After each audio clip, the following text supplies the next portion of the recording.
So after going to Dino Crisis for a Gun Survivor entry, Capcom ended up going back to the main franchise that originally incorporated the idea, Resident Evil. The fourth Gun Survivor was announced at the Tokyo Game Show 2002, with an anticipated Japan 2003 release, but no North American release was announced at the time. Fast forward to January 2003, and Capcom held a press conference in Las Vegas, the Capcom Gamers Day, if you will, that showed off the game more in detail. And they gave an overview of the plot, the gameplay, including a change to the camera system of sorts, and they announced the addition of GunCon 2 support. It was also mentioned that the game would indeed come to international territories in the summer of 2003.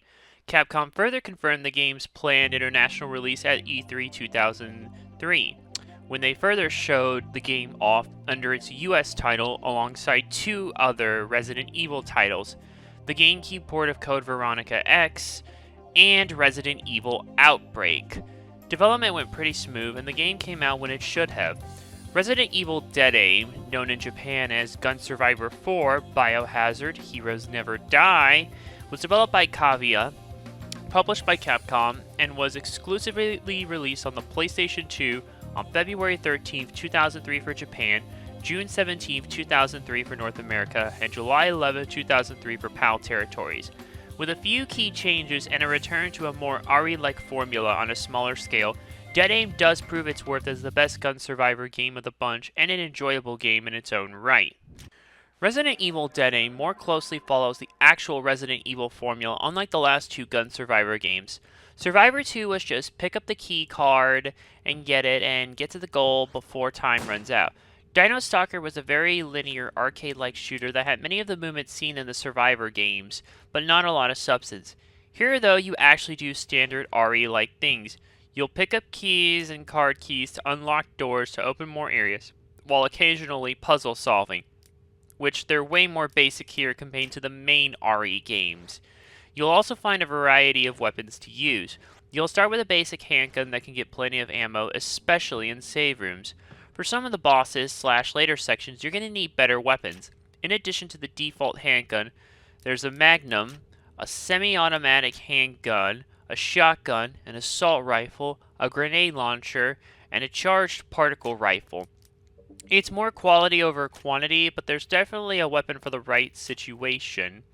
Though some of the special weapons may only get ammo amounts at certain times, so you still need to be mindful.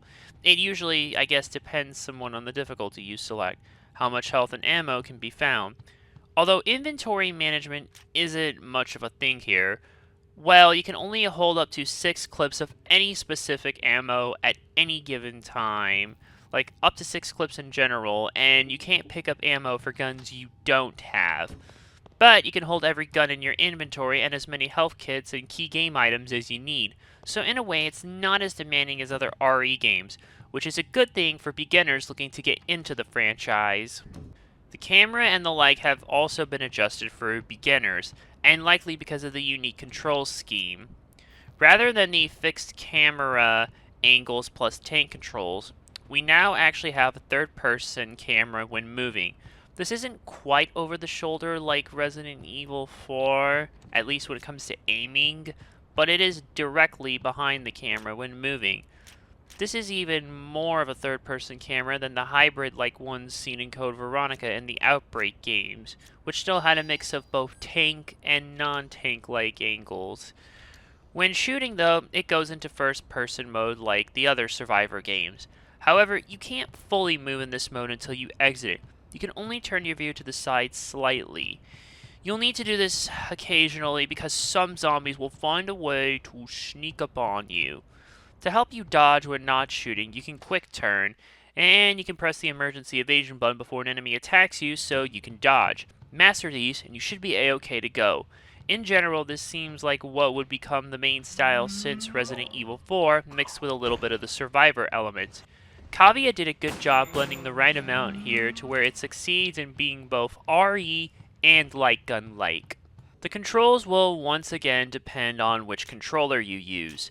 There are two different types of layouts for both controller and GunCon 2. Using a controller, it doesn't feel too far off from the other RE games, though you do need to drag the reticle across the screen like you're playing every other light gun game with a controller, but movement and the like feel normal. When it comes to the GunCon 2, the buttons are mapped out as expected. When you pull the trigger when aiming, the shoot mode comes up. Fire with the trigger, and you can turn left and right using the thumb con. The thumb con is also primarily used, well, to move around in general, and it can be used to quick turn 180 degrees by tapping it twice rapidly. You can use the C button to reload or shoot off screen. Hold A while moving will let you walk, and holding B while moving will let you move parallel. A and B can open/search doors. Hitting A or B just as the enemy attacks will emergency evade. Start brings up the status screen. Select brings up the map screen if you have a map for that area. And it's all pretty straightforward for the most part. It's actually very familiar to those who played any of the past Survivor games. Still, if you don't have a GunCon 2 setup and want an easier way to play on real hardware, you can actually plug in a USB mouse and use it in conjunction with either the GunCon 2 or the controller. You would move the mouse to aim, left click to shoot, and right click to reload. Though you might not have luck with more modern mouses, at least ones that are wireless and the like. Try to look for ones from this area, or maybe find a master list if it exists. I don't know if it does. Either way, it does seem to be a suitable alternative. As for the Sinden, well, if it didn't go well for Dino Stalker, I'm not sure it's gonna go here. So yeah, hey, let me try to after I remember the main game, okay? Alright. The graphics here are actually pretty good for an RE game built directly for the PS2. Okay, it's not as good looking as the Outbreak games, but it looks fine enough. Something I felt that was missing in the previous Survivor games was atmosphere. This was probably due to budget constraints, but that doesn't seem to be the case here. For starters, the lighting is especially on point. Many of the areas you visit are lit enough to give you the feeling of lights are mostly on, but no one human is home. This reflects in both halves of the game, but the second part takes more of this in a futuristic lab sort of way as you get closer to the end of the game, which kind of makes sense given the nature of the series. Even though it kind of sort of oddly feels like the first Paul W.S. Anderson RE film, but that's beside the point.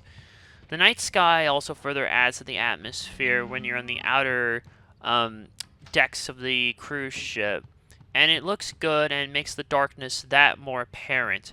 The aesthetics are also on point here. From familiar-looking UIs in the menus, a similar shooting UI to Survivor 1, familiar-looking map screens, etc., the game feels like an RE game, and that's the deal with it. On top of that, the models for the player characters, zombies, environmental pieces, and objects, etc., are all modeled well and look good. They fit the tone of the game, and you may even see other details that add to it. Like when Bruce, the main character, moves, you can actually see one of the holsters he has slightly bounce as he runs. It won't bounce as much when slowly walking. The little details like that are always something I appreciate. The design of these elements are fine, and this even extends to the weapons. While almost all of them look like they would in real life and get the job done, the real standout is the charge particle rifle. This thing just really looks futuristic and can be fun to use, and all the other usual technical aspects are on point, like less jagged edges, good looking models for objects, characters, zombies, etc. In general, the game looks fine. The sound design also really enhances the atmosphere. The ambient sound will appropriately shift course depending on where you are, and the matching sounds that accompany the environments fit. Like how the steps sound when walking, running on the ground can sound softer/louder, wading through the water in the sewer, the speed of steps when running upstairs, and the menu sounds also fit in the RE world. Zombie sounds are fine, and the sound effect department managed to do a good job on the whole. The music is also very good and would fit in with the main RE games. It's very tense, it can really induce fear, but also has the right amount of action to make you ready to shoot. One thing to note, the soundtrack may have helped pioneer a future genre in Vaporwave, which itself was a subgenre of hauntology. Hauntology tends to invoke nostalgia, which given that the game is now old enough to drink, yeah. In particular, there's one track that really succeeds with this, and it's always stuck with me ever since I first played this game. The save room theme.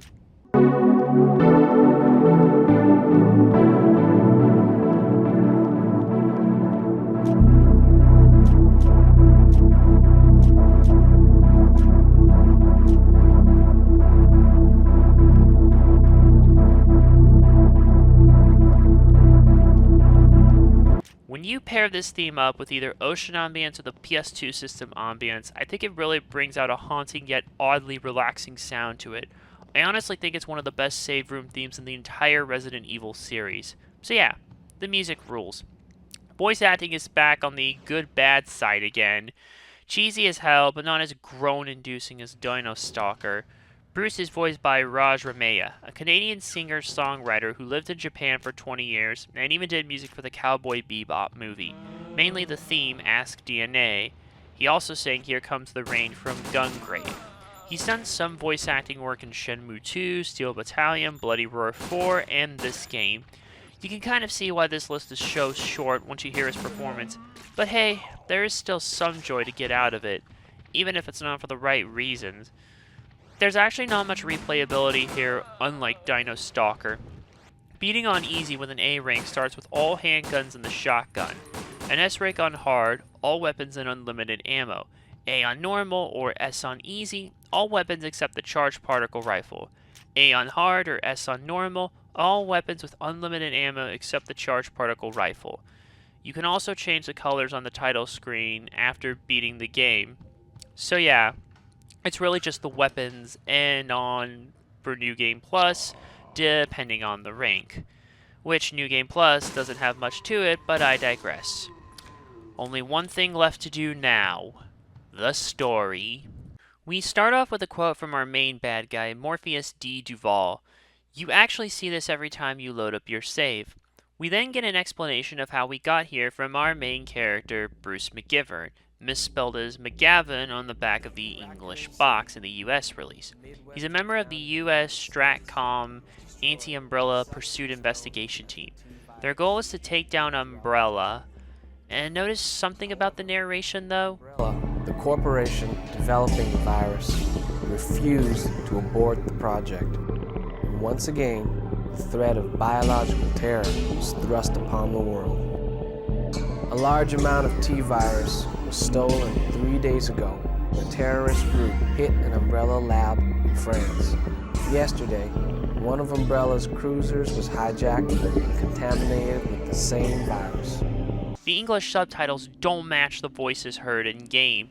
It's especially jarring in the opening scene since the scrolling text remains in English across all versions, but the subtitles still clash. This is likely because this is one of the only RE games to directly translate the original Japanese script subtitles into English, without modifying wherever. On top of that, there are other localization issues, but we'll get to those in due time. Interesting note, Allison Court's ex-husband, Eric Suzuki, was one of the translators.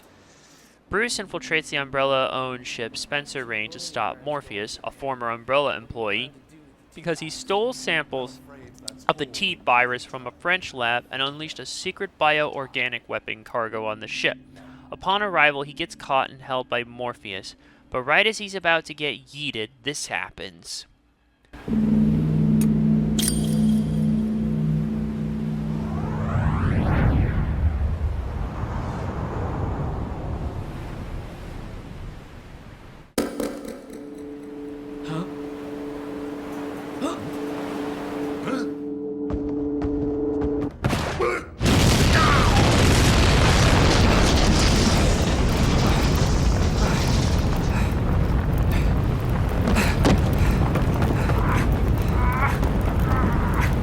The woman who inadvertently saved him is Fong Ling, voiced by Claire O'Connor. She's here on behalf of the Chinese government since Morpheus is threatening to launch T-virus missiles and he wants $5 billion from both the US and China. Morpheus flees, Bruce regains his weapon, and the game begins proper. We then start exploring the ship as Bruce for supplies, health and ammo, documents, and other key items to help us open up other areas of the ship. Don't forget to find maps so you don't get lost. Eventually we find the first class key and our first zombie shows up. Be wary, you may have to put a second shot in them to stay down, especially in the head. Although, you can actually avoid enemies, but be mindful.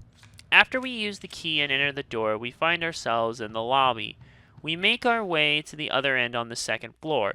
We go into a relaxation room of sorts and find a guest key card. As soon as you get it, the zombies will wake up, so don't take it first. Take the emergency fax from Umbrella about this theft, then get the card and get out. Go back to the initial foyer, near where you started, where the rooms are, and use the key card. This takes you into the stairway. Bruce then gets a call from his supervisor. $5 billion. Yes. We have until midnight tomorrow. Retrieve the virus from the Morpheus.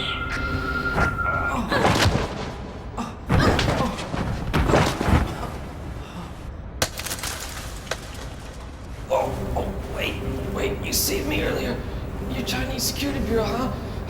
Looks like we're in the same business.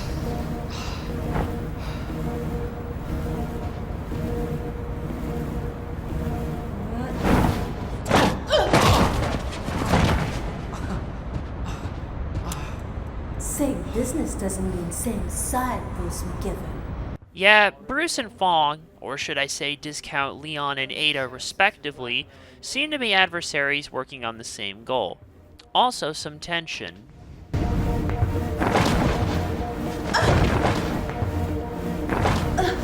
What's your name?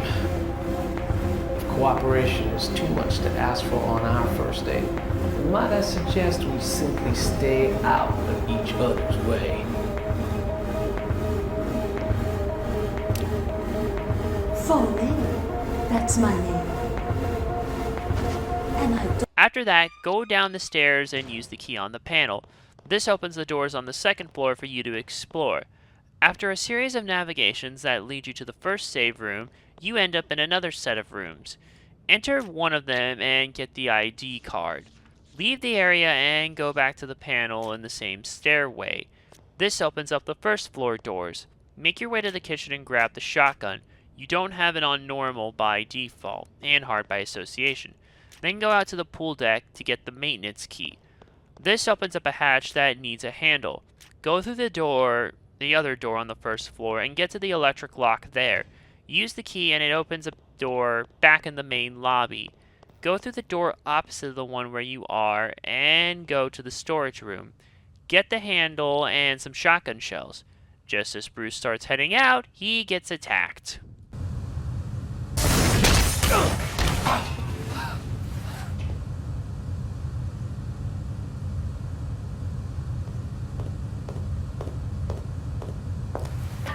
Should have left by now.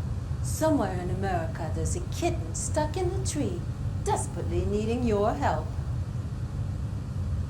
Oh well, thanks for the present. Funny girl. Now give me a hand. Fong Ling! This is one of the few instances where you'll play as Fong Ling. She comes with an assault rifle by default, and she can move a bit faster. However, she does have separate inventory from Bruce, and you can't exchange items when switching between them. So you'll make your way to the pool deck and put the handle where it originally was. Bruce catches up here, but not before Morpheus spies on them.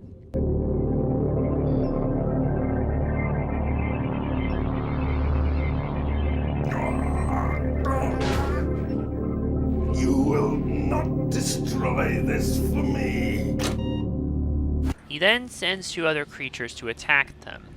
Our party guests seem to arrive. Hurry up, Fong Ling! Yeah, Bruce draws his handgun, but you're going to want the shotgun for this. It really might just be the best normal weapon in the game. It makes quick work of them and other enemies.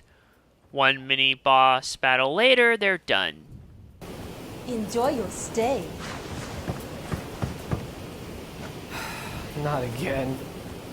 You then shortly trek through the boiler room save area before going into the ship's lower corridors. Follow along and you'll make it to the next lift. This will take you into a circular area. Then take the big door through the cargo area and get to the presentation room. You'll find a research report regarding a Tyrant Prototype 091. However, It's referred to as T091 in the PAL and US versions. My guess is that they did this to try to make it similar to how they refer to the bosses in House of the Dead. However, this is not the correct reference model here. The Tyrant was named after the version of the TG virus used to make it, version 0.9.1, and it's not a simple batch number unlike the localization implies it is. Get the crowbar in as we attempt to leave.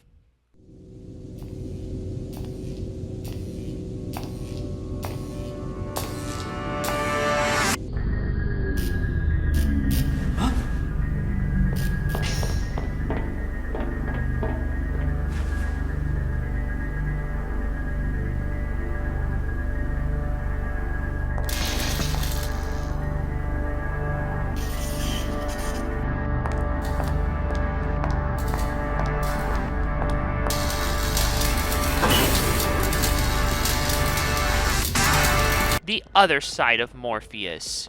You can't kill him just yet, so run back into the cargo area and use the crowbar until you get the crewman's key card. Go back to the lock in the circular area that you couldn't open before and use the card there. Morpheus, in his weird modernish female pinhead look, keeps chasing Bruce until he catches up to Fong Ling, who attempts to open the door from the other side with Bruce barricading the door. She turns on the power to the floor on the lower level and checks the system, and the power goes on, which unlocks the door. Bruce gets away in the nick of time just as they lock Morpheus in. How many times are you expecting me to save you, mister? Come on, what are friends for? I'm just trying to help you build up your confidence. Don't go. Don't. Shh. I think he's given up.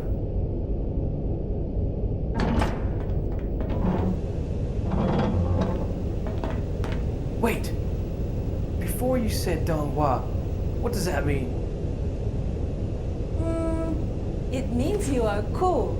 Spoiler alert, that's not actually what it means, but not even the game gets that right. We'll come back to that at the end. After that, we go back through the cargo room and go to the room Morpheus was in, as we can unlock it now. We find his dismissal notice, but they couldn't even translate this right. In non-Japanese versions, it blames him for the Raccoon City incident, Resident Evil 2. But in the original version, it actually blames him for the Arklay Mountains incident, aka Resident Evil 0. We get the recreation room key, save and leave. We go back to the presentation room, and we use the key we just got to open a passageway back to the lobby area. We then go to the casino area and go into the recreation room. We take some time to navigate, and we find ourselves in the captain's quarters. We find the ship's log, which is missing some key info in the PAL and US versions. Specifically, how the bioorganic weapons were brought onto the ship. The captain hearing strange noises, which creates a plot hole about how the captain figured out the escape of the BOWs, yet the crew didn't notice a thing. And the September 22nd, 2002 log is missing info about how Morpheus's gang got on the ship. Get the Magnum here, then go. Go to the door that leads into the control area, and an alarm starts going off. Bruce finds Fong here. The alarm can't be any good. Any idea what it's for? Look! Oh no!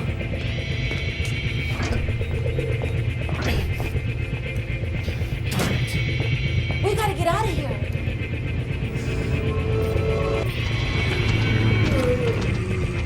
Go!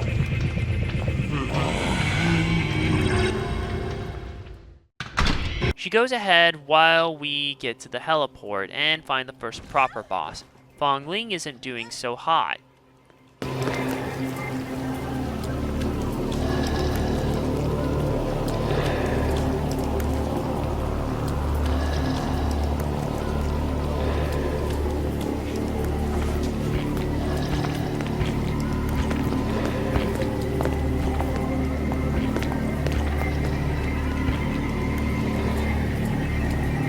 I'll distract the monster while you run after Morpheus. Got it!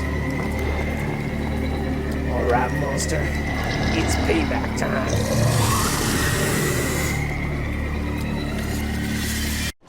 The first actual boss shows up here. Keep turning around and shooting the weak spot on his back. The shotgun makes this much easier, and it was after this where I decided to actually redo the footage here, at least redo the first part of the game to get the shotgun. So apologies for the worst suckage here for the first half of the game, but I missed it then. But after enough hits, the boss goes down. The ship is coming up on an upcoming base and about to simultaneously crash and explode. So Bruce jumps into the ocean and swims onto the secret umbrella facility. Starts on ship, ends in other area. If that sounds familiar, congratulations, you've played Cold Fear. I'm pretty sure this is the game that actually inspired Cold Fear, even though people say it's an RE4 ripoff. Debatable. Another time though. Back to this game. Bruce explores the area and finds an entrance into the facility. After entering the hall, first door on the right leads to a save room. We find a biological report and more supplies. There's also an operator's notebook that clarifies some Umbrella workers at the facility were killed, and the Japanese version has the writer question how long he's gonna last. Afterwards, make your way into the sewer area and follow the map to get to the lift.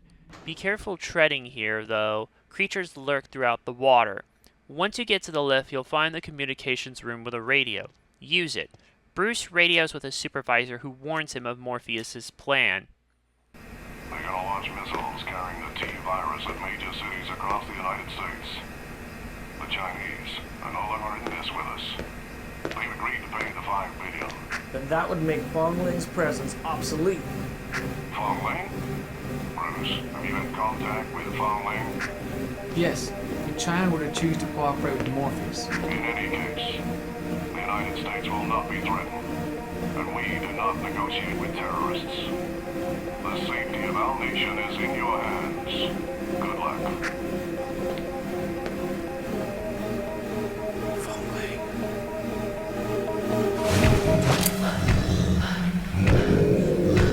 Well, that escalated quickly. We then cut to Fong Ling, who also made it to the base. It's then her turn to run through the sewers, though she ends up getting the sector admin key and enters the room that controls the locks in the sewer. She unlocks the locks and opens the door she needs to go through, and she goes further into the base. She goes into the heliport, but guess who shows up?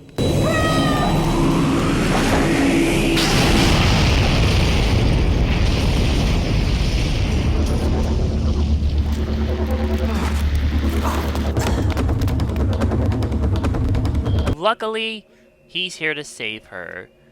It turns out the Chinese implanted a tracking device in her and intended to throw her out to cover up info about their payment to Morpheus.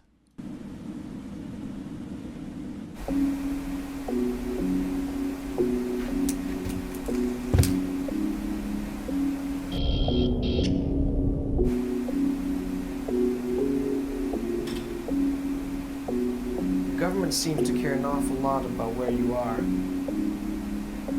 Not even their best agent, which makes you expendable.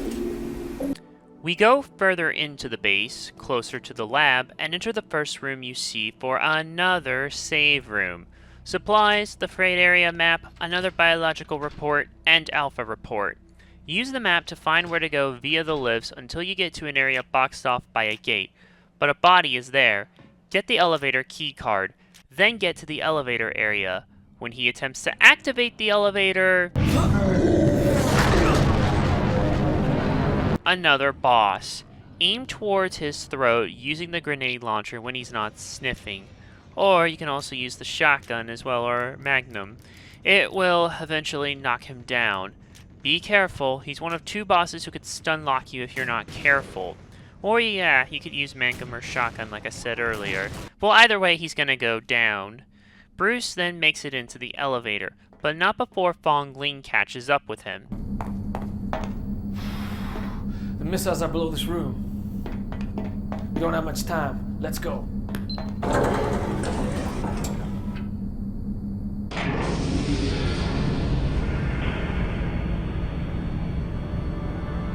It's all too quiet. And then... Morpheus! Yep, Morpheus is back. The elevator gets stuck, and Bruce sends Fong Ling out, but not before the elevator falls. She then goes through the lab and escapes through a garbage chute. She enters the power room and restores the main power to the lab. She takes the elevator and enters the main office of the lab and sees the missiles are about to launch. Then Morpheus kidnaps her. Bruce wakes up and heads out of the elevator. Enter the first room you can. You'll find the architect's memo, which also has translation issues.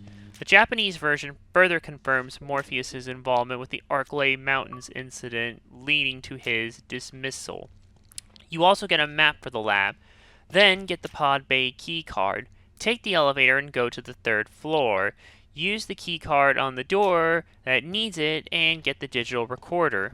From there, go back to the elevator and go to the 2nd floor. Go into the room with the computer and you'll find a voice message from Morpheus. Use the recorder to get his voice. Then, go to the elevator back on the 1st floor. Enter the door you previously couldn't before via the recorded message. Trek through the cleaning area and enter the center area. That leads to the main lab, but the door shuts. We have this weird bug-like creature as the next boss. It'll sick its minions on you, so fire away and take them down. Then get into the lab and get the best in-game weapon, the Charged Particle Rifle. It has infinite ammo for the time you use it, recharge notwithstanding, and it's super powerful. Once you get that, leave the room and area. Make sure to get the backyard key from the pod bay the zombies were in. Then go back to the area you started and go to the padlocked door. The backyard key will unlock it. Bruce can also get the assault rifle along the way, which you're going to need for the final boss. Bruce then enters the main office of the lab. He finds Morpheus's journal and pushes the chair in to find a switch. Push it and it opens an elevator. He then sees that Morpheus took out Fong Ling on the monitors.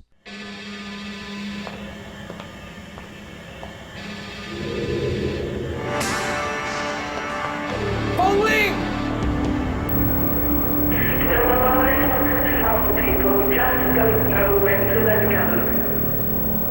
You. This launching sequence does reach the final stage. This launching sequence does reach the final stage. Does reach the final stage. This launching sequence does reach the final stage. I'll get you out of there. This launching sequence does reach. He then takes the elevator into the final save room. Last call to save and get supplies. Once you leave the room, it's time for the first part of the final showdown. Morpheus can stun lock you here many times, so be careful. But get into a proper corner and fire that charged particle rifle like your life depends on it. He will go down eventually. Bruce then tends to Fong Ling. Fong Ling! Fong Ling!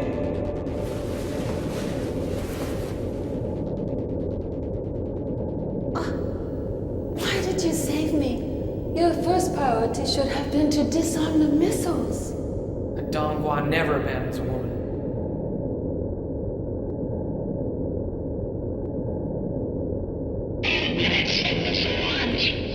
Yeah, there's still that problem. Bruce agrees to go through the silo while Fong Ling guides him, but not before this.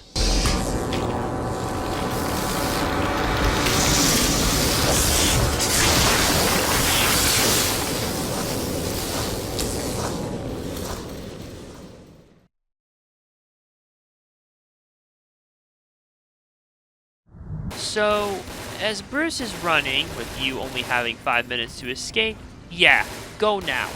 Follow the path as Fong Ling guides you. Certain ends you'll find supplies, but don't take too long. You get to the second door, but it's locked. You have to give her time to unlock it. Morpheus' head will pop out of the body. Shoot it several times, depending on your weapon, and he'll go back. Go as soon as the door opens, then follow Fong Ling's directions. On to the last section of the game. The door is still locked, so just keep pumping the head that pops out full of bullets, and he's done. Sorry, but my dance card is full.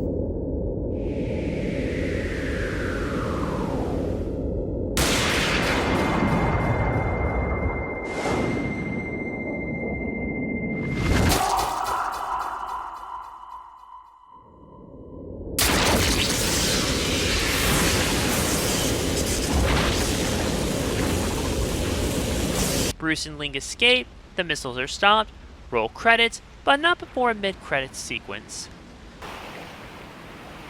Looks like we accomplished our mission. Fangling, come with me to America. There's nothing left for you in China.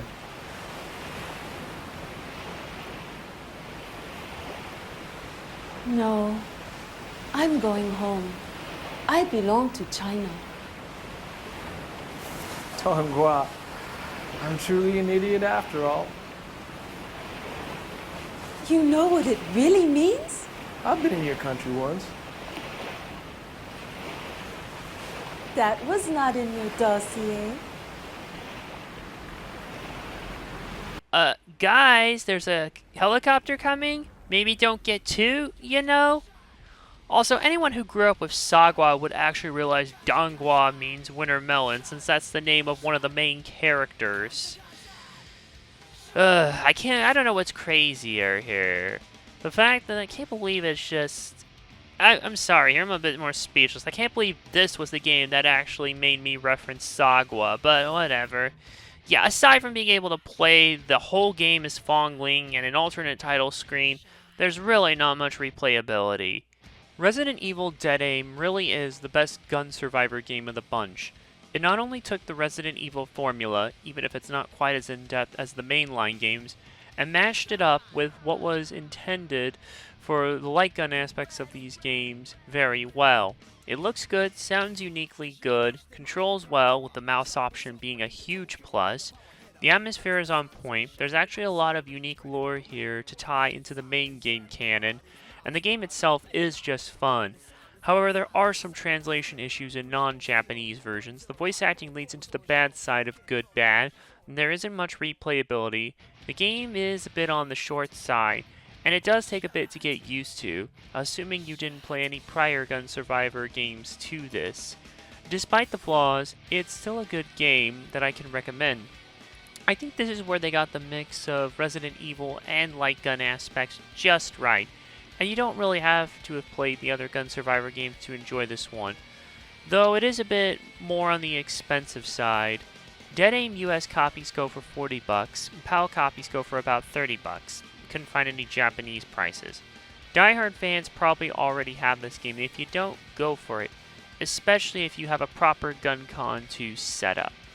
As for Sinden users, well, it's probably a better experience than Dino Stalker, but again, if you don't have like a decent amount of space to play with, or even willing to play it on a lower difficulty, yeah, I'm not sure you're gonna have a good time with this, and I can't imagine that the bosses later on would be any, well, easier to take down than the regular enemies, so yeah. So if you don't have a GunCon 2 setup, or enough space with your Sinden setup, or don't have either period, I would just emulate it before buying. Much like Dino Stalker, it plays very well with a keyboard and mouse setup in PCSX2. Non-fans, again, just emulate. Either way, play it once. I give Resident Evil Dead Aim a 3.5 out of 5. Thanks for watching. If you like what you saw, click the big red button below to subscribe. Check out the other links in the description for more cool stuff, and check out the playlist on screen for more content. See you in the next video.